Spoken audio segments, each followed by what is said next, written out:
Hello বন্ধুরা, তোমরা সবাই কেমন আছো? আশা করি সকলে অনেক ভালো আছো। আমিও তোমাদের ভালোবাসা ও সাপোর্টে অনেক ভালো আছি।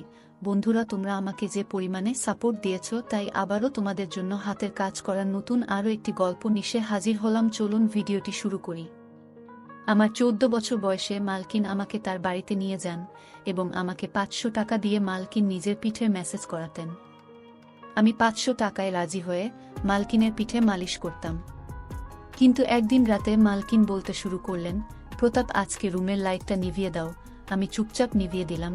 আমি জ্ঞান হারিয়ে ফেললাম যখন মালকিন। আমি যে বয়সের মধ্যে দিয়ে যাচ্ছি, এই সময়টা একটা ছেলের জন্য খুব কঠিন সময়, কারণ তাদের মনোযোগ তাদের সামনে উপস্থিত মহিলাদের দিকে পড়ে। এমন অবস্থায় কারো কোমর মালিশ করা আমার জন্য খুব সমস্যার সৃষ্টি করে। যখন মালকিন আমাকে তার কোমর ম্যাসাজ করতে বললেন, কিছুক্ষণ অবাক হয়ে তার দিকে তাকিয়ে রইলাম। আমি কিভাবে এটা করব? এটা খুবই লজ্জার বিষয়, কিন্তু আমার বাবা বলেছিলেন, মালকিনের কোনো কথায় না করবি না, তিনি খুব দয়ালু মনের মহিলা। তুই যদি তার হৃদয়ে জায়গা করে নিতে পারিস, তবে তিনি তোকে বেতনের চেয়েও বেশি টাকা দেবেন। তিনি আমাকে টাকা দিয়েছেন, তাও পুরো 500 টাকা, এবং বললেন, এই টাকাটা শুধু তোমার।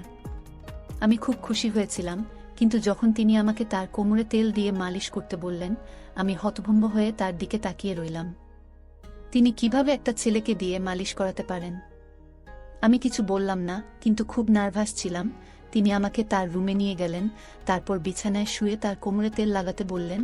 আমি যখন তার কোমর থেকে তার কাপড়টা তুলে দিলাম, তখন আমার চোখ বড় বড় হয়ে গেল। তিনি আমাকে যে তেল দিয়েছিলেন, আমি চোখ বন্ধ করে আমার হাতে কিছুটা নিয়ে তার কোমরে লাগাতে লাগলাম। আমার একমাত্র চেষ্টা ছিল কাজে পুরোপুরি মনোনিবেশ করা। আমি একবারও তার কোমরের দিকে তাকাইনি, আমি শুধু চোখ নামিয়ে ম্যাসাজ করেছিলাম। আমার মনে আছে যে আমি যখন এখানে কাজ শুরু করি, প্রথম দিকে কাজের সময় অনুসারে আমি যখন মালকিনের ঘরে প্রবেশ করলাম, তখন মালকিনকে কিছুটা অন্যরকম লাগছিল। তার চেহারায় অদ্ভুত পরিবর্তন লক্ষ্য করলাম। তিনি ঘামে ভিজে যাচ্ছিলেন। আমি জানি না তার কি হয়েছিল। আমাকে দেখা মাত্রই সে হঠাৎ সোজা হয়ে আমার দিক থেকে অন্য দিকে তাকাতে লাগলেন। আমি কিছুটা অবাক হয়ে মালকিনের দিকে তাকিয়েছিলাম। আমার মনে হলো মালকিনের শরীর ভালো নেই। আমি সবসময় নীরবে মালকিনের সেবা করতাম, কিন্তু আজ আমি কিছুটা দ্বিধা নিয়ে মালকিনের দিকে তাকিয়ে তাকে জিজ্ঞেস করলাম, মালকিন, আপনি ঠিক আছেন তো? আপনাকে অন্যরকম লাগছে মনে হয়। আমি আমার মালকিনকে মন থেকে সম্মান করতাম এবং আমি তার জন্য চিন্তিত থাকতাম, কারণ তিনি কেবল আমার মালকিনই ছিলেন না, আমার কাছে তিনি একজন খুব ভালো অভিভাবক ছিলেন। তিনি ছোটবেলা থেকেই আমাকে সাহায্য করেছিলেন এবং তিনি আমার দুঃখী জীবনকে সুখী করে তুলতে খুব সাহায্য করেছিলেন। আমি কষ্টে ছিলাম, কিন্তু তার দেওয়া টাকা আমার জীবন বদলে দেয়। আমার বাড়ির অবস্থা পাল্টে যায়। আমার প্রশ্নে মালকিন নাতে মাথা নেড়ে আমাকে আশ্বস্ত করলেন যে তিনি একেবারে ঠিক আছেন, কিন্তু তার মুখে স্পষ্ট দেখা যাচ্ছিল যে তিনি কিছু লুকাচ্ছেন এবং তিনি খুব টেনশনে আছেন। কয়েক মাস ধরে তার বাড়িতে কাজ করছি। আজকে প্রথমবার যখন তিনি আমাকে ম্যাসাজ করতে বললেন, আমি খুব ভয় পেয়েছিলাম, কারণ পুরো বাড়িতে তিনি একাই থাকতেন, না স্বামী না কোনো সন্তান। এই কথাটা শুনে আমি প্রথমে চুপ হয়ে গেলাম, কিন্তু আমি মালিশ করলাম। সারাক্ষণ আমার হাত কাঁপছিল। আমি ভেবেছিলাম মালকিন একদিনের জন্য আমাকে দিয়ে এই কাজটা করাবেন, কিন্তু এখন তিনি আমাকে দিয়ে প্রতিদিন মেসেজ করানো শুরু করলেন। আমি মালাকনের কোনো কাজে এতটা ঘৃণা বোধ করিনি, কারণ তিনি কোনো উদ্দেশ্য নিয়ে আমাকে দিয়ে কোনো কাজ করাতেন না। কিন্তু যখন আমি একা রুমের মধ্যে তাকে তেল মালিশ করতাম, তখন আমার খুব অস্বস্তি হতো। একটা অদ্ভুত ব্যাপার হলো যে আমি মালকিনকে মালিশ করা শুরু করার পর থেকে মালকিন আমার দিকে খুব ভালোবাসার চোখে তাকাতে লাগলেন। আগে তিনি আমাকে 500 টাকা দিতেন, কিন্তু এখন 1000 টাকা দিতেন। তার এই ভালোবাসায় আমি বিরক্ত হয়ে গেছিলাম। কিন্তু আজও প্রতিদিনের মতো আমি তেলের বোতল হাতে নিয়ে মালিশ করতে গেলাম। আমি 4 বছর বয়স থেকে মালকিনের কোমর মালিশ করে আসছি। এই কাজটি আমাকে অনেক বিব্রত এবং বিভ্রান্ত করত। আমার মালকিনের উপর রাগও হতো, কারণ তিনি আমাকে দিয়ে এসব কাজ করাতেন, কিন্তু আমি এসব করতে বাধ্য ছিলাম, কারণ আমার টাকা চাই এবং কাজের বিনিময়ে আমার মালকিন আমাকে প্রতিদিন 500 টাকা দিতেন। তাই আমি নীরবে মালকিনের জন্য এই কাজটি করতে থাকলাম। অনেক পরে আমি বুঝতে পেরেছিলাম যে মালিকিন কেন আমাকে দিয়ে এই কাজ করাতেন। আমি তেল নিয়ে আমার মালকিনের বিছানায় বসলাম। তারপর হঠাৎ মালকিন আমাকে বলল, প্রতাপ, ঘরের আলো নিভিয়ে দাও। আমি হতবাক হয়ে মালকিনের দিকে তাকালাম। আমার গড়বড় মনে হচ্ছিল, কিন্তু মালকিনকে কিছুই বলতে পারলাম না। আমি ঘরের আলো নিভিয়ে দিলাম এবং অন্ধকারে হাতড়ে হাতড়ে মালকিনের বিছানার কাছে পৌঁছালাম। অন্ধকারে বুঝতে পারলাম মালকিন বিছানায় শুয়ে আছেন। আমি মালকিনের দিকে হাত বাড়ালে মালকিন আমাকে থামিয়ে দিয়ে আমার হাত ধরে তিনি আমাকে যা বললেন তাতে আমি জ্ঞান হারিয়ে ফেললাম। আমার বুক ধুকধুক করতে শুরু করলো। আমি আমার জায়গায় বসে রইলাম। আমার নড়াচড়া করা কঠিন হয়ে পড়ে। আমার মালকিনের কথা শুনে আমি কেঁপে উঠেছিলাম। আমি বাঁকুড়ার একটি গ্রামে থাকতাম। আমার পরিবার খুবই গরিব।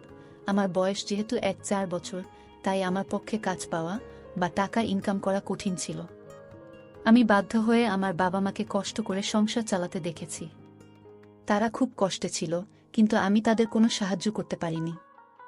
আমি খুব আবেগী ছিলাম, কিন্তু কোনোভাবে টাকা ইনকাম করে তাদের সাহায্য করতে পারিনি, যাতে তাদের একটি ভালো জীবন দিতে পারি। লেখাপড়া করা আমার স্বপ্ন ছিল, কিন্তু আমি জানতাম যে আমাদের কাছে লেখাপড়া করার টাকা নেই।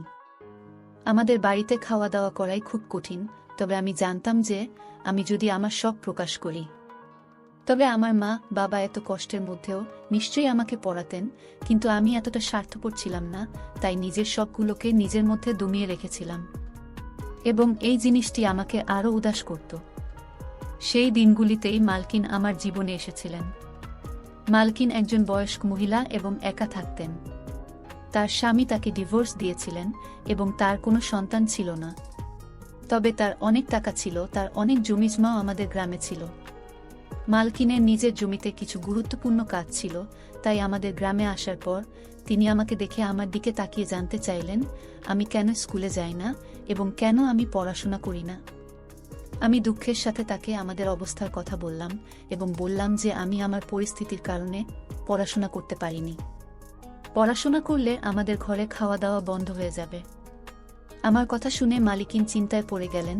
এরপর তিনি আমাদের বাড়িতে এসে আমার বাবা মায়ের সাথে কথা বললেন এবং বললেন যে বাড়ির ছোটখাটো কাজের জন্য তার আমার বয়সী একটি ছেলে দরকার। আমার বাবা মা তখনও চিন্তায় ছিলেন যে কিভাবে তারা তাদের ছোট ছেলেকে এত কম বয়সে কাজে লাগাবেন, এবং সম্ভবত তারা ভাবছিলেন যে আমি হয়তো তাদের ভুল বুঝব, কিন্তু আমি এগিয়ে গিয়ে তার কাজ করতে রাজি হলাম। আমার কথা শুনে মালকিন খুব খুশি হয়েছিলেন। তখন আমি কিছুই জানতাম না। আমি শুধু ভেবেছিলাম মালকিন তার ইচ্ছানুযায়ী ছোটখাটো কাজ করবেন, আর আমি সব কাজ করতেই প্রস্তুত ছিলাম। আমি খুশি মনে রাজি হলে আমার বাবা মাও চুপ হয়ে গেলেন। মালকিন আমার বাবা মায়ের হাতে বেশ কিছু টাকা দিয়েছিলেন এবং তাদের আশ্বাস দিয়েছিলেন যে তিনি প্রতি মাসে টাকা পাঠাবেন, যাতে আমাদের বাড়ির কষ্ট দূর হয়। মনে মনে আমি খুশি ছিলাম। আমার স্বপ্ন সত্যি হতে চলেছে, কারণ আমি সবসময় আমার বাবা মায়ের অবস্থা পরিবর্তন করতে চেয়েছিলাম। আমি আমার জিনিসপত্র গুছিয়ে মালকিনের সাথে শহরে চলে এলাম। মালকিনের শহরে সুন্দর বাড়ি ছিল। এত সুন্দর বাড়ি আমি জীবনে প্রথম দেখেছিলাম। মালকিন আমার থাকার জন্য একটি রুম দিয়েছেন। রুমটি খুবই ছোট, কিন্তু খুব সুন্দরভাবে সাজানো ছিল। রুমে দামি দামি আসবাবপত্র রাখা ছিল। আমার মনে হচ্ছিল যেন ঘরটা আমার স্বপ্নের মতো তৈরি করা হয়েছে। মালকিন আমাকে ছোটখাটো কাজ বুঝিয়ে দিলেন, যার মধ্যে কাপড় দিয়ে রোজ তার গাড়ি পরিষ্কার করা, রাতে তাকে দুধের সাথে জল দেওয়া এবং দিনে 3 বার খাওয়ার বাসনপত্র ধোয়া ইত্যাদি। এই কাজগুলো আমার মতো গরিব একজন ছেলের পক্ষে খুব সহজ ছিল। মালকিনের বাড়িতে বাইরে থেকে রান্না করা খাবার আসত এবং মালকিন তার সাথে আমাকেও খেতে দিতেন। প্রথম দিনই আমাকে ভালো জামাকাপড় দেওয়া হয়েছিল, জুতাও কিনে দিয়েছিলেন। মালকিনের দয়া এখানেই শেষ হয়নি। তিনি আমাকে বলেছিলেন যে তিনি খুব শীঘ্রই আমাকে একটি ভালো স্কুলে ভর্তি করাবেন, যাতে আমি আমার পড়াশোনা চালিয়ে যেতে পারি। শুনে আমি খুব খুশি হয়ে গেলাম। কিন্তু রাত নামার সাথে সাথে মালকিন আমাকে তার ঘরে ডেকে একটি সুগন্ধযুক্ত সিসি দিয়ে বললেন, আমার গায়ে ম্যাসেজ করো। আমি মাথা নেড়ে তাড়াতাড়ি তেল এনে মালকিনের পায়ের কাছে গিয়ে বসলাম। আমি ভেবেছিলাম যে আমাকে মালকিনের পা ম্যাসেজ করতে হবে, এবং আমি খুশি খুশি এটি করতে রাজি ছিলাম। কিন্তু মালকিন আমাকে থামিয়ে তার কোমরের নিচের দিকে ম্যাসেজ করতে বললেন। এটা করতে আমার লজ্জা করছিল, কিন্তু কোনোরকমে আমি মালকিনের শরীরে ম্যাসাজ করলাম। আমি তারপর উঠে রুম থেকে চলে গেলাম। আমি ভাবলাম মালকিন মনে হয় ক্লান্ত হয়ে পড়েছেন, আর আমাকে দিয়ে মেসেজ করাবেন না, কিন্তু আমার ধারণা ভুল ছিল। আমি খুব চটকা ছেলে ছিলাম, তাই সব কাজ তাড়াতাড়ি করে ফেলতাম, কিন্তু রাত নামলেই আবার একইভাবে মালকিন আমাকে রুমে ডেকে এক শিশি তেল দিলেন। এটা ভেবে মন খারাপ হয়ে গেল যে আজকেও আমাকে মালকিনের মালিশ করতে হবে। পা পর্যন্ত তো ঠিক ছিল, কিন্তু মালকিন আমাকে দিয়ে যেখানে মালিশ করাতেন সেটি আমার কাছে অস্বস্তিকর ছিল। আজও আমি কোনো রকমে মালকিনের মালিশ করে তার দিকে তাকালাম। তিনি শান্তিতে ঘুমাচ্ছিলেন। আমি বুঝতে পারছিলাম না মালকিন এতে কি সুখ পান। মালকিনের কাজকর্ম আমাকে অবাক করছিল। 3 দিন পরেই মালকিন আমাকে একটি ভালো স্কুলে ভর্তি করিয়েছিলেন। আমি আমার মালকিনের জন্য পাগল ছিলাম, কিন্তু আমার মালকিনের মেসেজ করতে ভালো লাগতো না। মালকিন এটি তার রুটিনে পরিণত করেছিলেন, আর প্রতিদিন সে আমাকে মেসেজ করতে বলতেন। আমি তার অনুগ্রহে ছিলাম, তাই আমি না করতে পারছিলাম না। তাই কিছু না বলে আমি আমার মালকিনকে মেসেজ করতে লাগলাম। মালকিন সম্ভবত বুঝতে পেরেছিল যে আমি তার মালিশ বিরক্তি নিয়ে করি, সেজন্য আমার বেতন বাদেও তিনি আমাকে প্রতিদিন 500 টাকা করে দিতে লাগলেন, এবং আমি আনন্দের সাথে টাকার জন্য এই কাজটি করতে লাগলাম। এইভাবে আমি মালাকনের বাড়িতে অনেক দিন ছিলাম, এবং এখন আমি এতে অভ্যস্ত হয়ে গেছি। মালকিনের একটি ভালো অভ্যাস ছিল যে মাস শেষ হলেই তিনি আমাকে না বলেই আমার বাড়িতে টাকা পাঠিয়ে দিতেন, যা আমার বাবা মায়ের জীবনকে সহজ করে দিয়েছিল।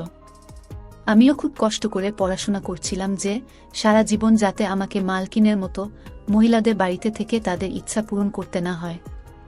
একদিন আমি প্রতিদিনের মতো মালকিনের মেসেজ করতে তার রুমে গেলে মালকিন আমার দিকে একভাবে তাকাতে লাগলেন। তাকে মালিশ করার সময় আমার মুখে সবসময় একটা বিরক্তি ভাব থাকত, এবং আমি এভাবেই তার মেসেজ করতাম, এবং মালকিনও এটা অনুভব করতেন। তাই মালকিন আমার দিকে মনোযোগ দিয়ে তাকিয়ে তারপর বললেন যে আমি জানি আমার এই কাজটা করতে তোমার খারাপ লাগে, কিন্তু আমি অসহায়, তাই তোমার খারাপ লাগা সত্ত্বেও তোমাকে দিয়ে এই কাজটা করিয়ে নিই। মালকিনের মুখে উদাস ভাব ফুটে উঠল। আমি কিছু বুঝতে না পেরে মালকিনের দিকে তাকাতে লাগলাম। আমি বুঝতে পারিনি, তাই মালকিন আমাকে তার বাধ্যবাধকতার কথা বললেন, আর লজ্জায় আমার অবস্থা খারাপ হতে লাগল। মালকিন আমাকে বললেন যে তার মেরুদণ্ডের সমস্যা রয়েছে, যার কারণে তিনি মালিশ না করিয়ে রাতে ঘুমাতে পারেন না। মালকিন এই কাজের জন্য নার্স রেখেছিলেন, কিন্তু তারা সবাই কোনো না কোনো অজুহাত দেখিয়ে কখনো কখনো তাড়াতাড়ি মেসেজ করে, আবার কখনো কখনো মেসেজ না করেই চলে যায়। বাধ্য হয়ে মালকিন আমাকে কাজে রাখেন, এবং তিনি আমার এত উপকার করতেন যাতে আমি তার মেসেজ করতে না বলতে না পারি। এসব কথা বলে মালকিন চুপ করলেন, আর আমি মালকিনের কথায় খুব লজ্জিত হলাম, এবং আমার আচরণের জন্য আমার খুব খারাপ লাগছিল। যে মহিলা আমার এত উপকার করেছেন তাকে নিয়ে আমি উল্টোপাল্টা ভেবেছি বলে আমি আফসোস অনুভব করছিলাম। এই রোগের কথা শুনে আমি আমার মালকিনের মালিশ আমার সমস্ত হৃদয় দিয়ে করতাম, এবং কখনো বিরক্ত হতাম না। মালকিন আমাকে খুশি করতেন। আমি এখন যুবক হয়ে গিয়েছি, এবং মালকিন খুব বৃদ্ধ হয়ে গিয়েছেন। একদিন আমি মালকিনকে মালিশ করতে তার রুমে গিয়ে দেখলাম মালকিনের অবস্থা খুব খারাপ। আমি জিজ্ঞাসা করলেও মালকিন আমাকে কিছুই বললেন না। আমি যখন মেসেজ করা শুরু করলাম প্রথমবারের মতো মালকিন আমাকে লাইট অফ করতে বললেন। আমি অবাক হয়েছিলাম, কিন্তু আমি তার কথা মেনে লাইট বন্ধ করে তার কাছে গিয়ে বসলাম। এমন সময় মালকিন আমার হাত ধরে আমাকে বললেন, আজ আমার শরীর খুব খারাপ লাগছে, আর বুকেও ব্যথা হচ্ছে। আমার মনে হচ্ছে আমার সময় ঘনিয়ে এসেছে। মালকিনের কথা শুনে আমি ঘামতে লাগলাম। আমি নীরবে বসে রইলাম। মালকিন বললেন, তোমার যত্ন আমার মন জয় করে নিয়েছে। আমার যদি ছেলে থাকতো তবে তোমার মতো আমার যত্ন নিত। আমি তোমাকে আমার ছেলে মনে করি। আমি আমার সমস্ত সম্পত্তি তোমার নামে করে দিয়েছি। নিজের খেয়াল রেখো। মালকিন এই কথা বলেই তার হাত নিচে পড়ে গেল। আমি তাড়াতাড়ি উঠে লাইট অন করে মালিককে দেখে দ্রুত ডাক্তারকে ডাকলাম। মালকিন একেবারে স্থির। ডাক্তার চেক আপ করে মালকিনকে মৃত ঘোষণা করলেন। আমি হতভম্ব হয়ে কাঁদতে কাঁদতে পাগল হয়ে গেলাম। মালকিন আমার মায়ের মতো ছিলেন, যদিও তিনি আমার মা ছিলেন না, কিন্তু আমাদের মধ্যে সম্পর্কটা মা ছেলের মতোই ছিল। আর তার উকিল পরের দিনই তার সমস্ত সম্পত্তি আমার হাতে তুলে দিয়েছিলেন। আমি অনেক বড়লোক হয়ে গেছি, এবং আমি মালকিনের বাড়িতেই থাকি। আমার বাবা মাও আমার সাথে থাকেন। আমার জীবন খুব সুন্দর হয়ে উঠেছে। আমার মালকিন খুব সুন্দর মনের মহিলা ছিলেন। ধন্যবাদ সবাইকে গল্পটা শোনার জন্য।